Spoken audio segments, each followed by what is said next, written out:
శ్రీ వెంకటేశ్వర స్వామి పురాణం భాగం 1 భూమి తల్లి మొర. పూర్వకాలంలో ధర్మం తగ్గిపోతూ అధర్మం పెరిగిపోతూ పాపకార్యాలు పెరిగిపోయిన యుగమిది. రాక్షసులు దుర్మార్గులు భూమిని చిదిమేస్తున్నారు. తాను భరించలేనంత భారంగా మారిన భూమి తల్లి ఒక ఆవుల రూపం దాల్చి దేవలోకానికి వెళ్ళింది. ఆమె మొదట బ్రహ్మదేవుని వద్దకు వెళ్లి తన బాధను వివరించింది. ప్రభూ, నాపై అధర్మం గగ్గోలు పెడుతుంది. నాకు రక్షణ కావాలి. బ్రహ్మదేవుడు బాధతో తల ఆడాడు. భూమిదేవి, నీ బాధ నాకు తెలుస్తోంది. కాని నీకు రక్షణ కలిగించగలవాడు ఒక్కనేయు శ్రీమహావిష్ణువు. అంతే. భూమి తల్లి బ్రహ్మదేవునితో కలిసి దేవతలందరినీ సమేతంగా వైకుంఠానికి వెళ్ళింది. అక్కడ మహావిష్ణువు యోగ నిద్రలో ఉన్నాడు. దేవతలు శ్లోకాలతో ప్రార్థనలతో ఆయనను మేల్కొలిపారు. విష్ణుమూర్తి దేవతలను చూసి భూమిని గమనించి విచారించాడు. భూమి తల్లి ఆవుల స్వరూపంలో దయతో చూశాడు. ఏ భూమిదేవి, నీ భారం నాకు తెలుసు. కలియుగం వచ్చేస్తోంది. అందులోనే నేను మనుషుల పాపాలను తుడిచేసేందుకు భూమిపై అవతరిస్తాను. అక్కడే శ్రీనివాస అవతారానికి పునాది పడింది.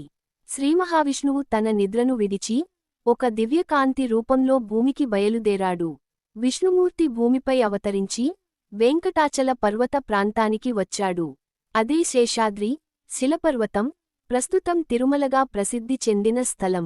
అక్కడ అడవుల్లో ఉన్న కొండల మధ్య ఓ అద్భుతమైన ప్రదేశం కనిపించింది. పచ్చని అడవులు, స్వచ్ఛమైన జలపాతాలు, శాంతియుత వాతావరణం. ఇక్కడే శ్రీనివాసుడు నివాసం ఏర్పరచుకున్నాడు.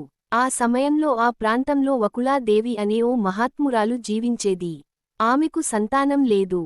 కానీ సాత్విక స్వభావం కలిగిన ఆమె భక్తితో పరిపూర్ణురాలైంది. ఒకరోజు వకుళాదేవి ఓ దివ్య స్వప్నం చూసింది.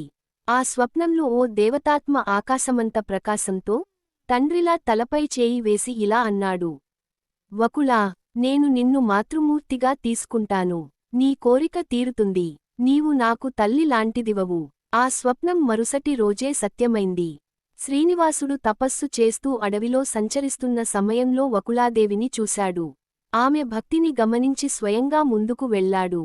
అమ్మా, నీ మాతృత్వం నాకు కావాలి. నీవు నా అమ్మవు అయిపోవాలి. వకుళాదేవి కన్నీళ్లతో ఆనందించి శ్రీనివాసుణ్ణి తన కొడుకులా చూసుకొని తాను ఆదరంగా చూసుకుంది. ఆమె తన జీవితాన్ని ఆయన సేవకి అంకితం చేసింది. అక్కడినుంచి వకుళాదేవి, శ్రీనివాసుడు కలిసి తిరుమల అడవుల్లో నివసించసాగారు. అక్కడే దివ్యమైన ఘటనలు జరిగాయి. తిరుమల అడవుల్లో వకుళాదేవి సంరక్షణలో శ్రీనివాసుడు నిత్యం తపస్సులో తలమునకలై ఉండేవాడు.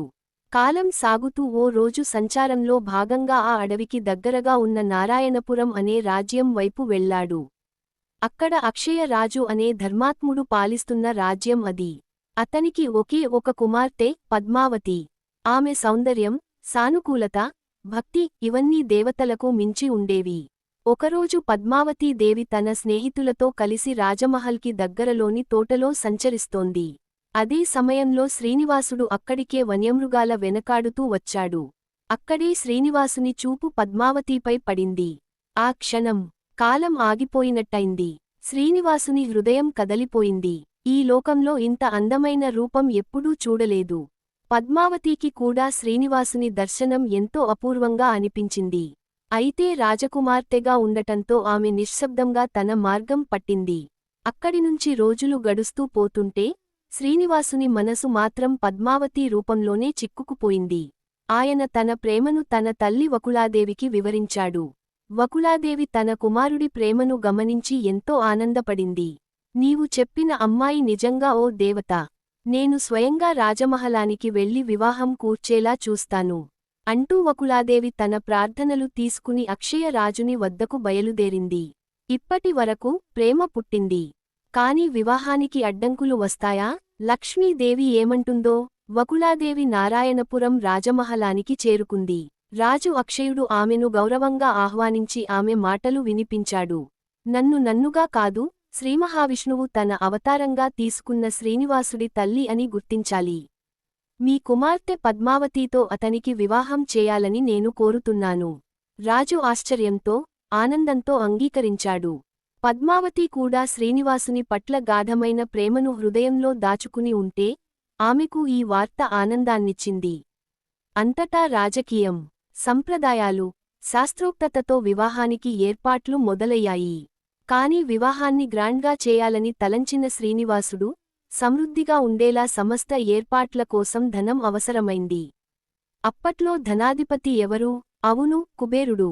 శ్రీనివాసుడు కుబేరుని వద్దకు వెళ్లి ఇలా అన్నాడు: దేవా, ఈ కలియుగంలో నా అవతారాన్ని మహిమాన్వితంగా తీర్చిదిద్దేందుకు, నా వివాహాన్ని వైభవంగా జరిపేందుకు నీవు ధనసాయం చేయాలి.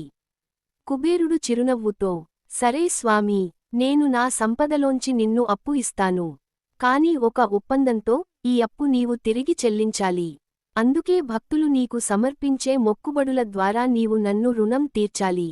శ్రీనివాసుడు ఒప్పుకున్నాడు.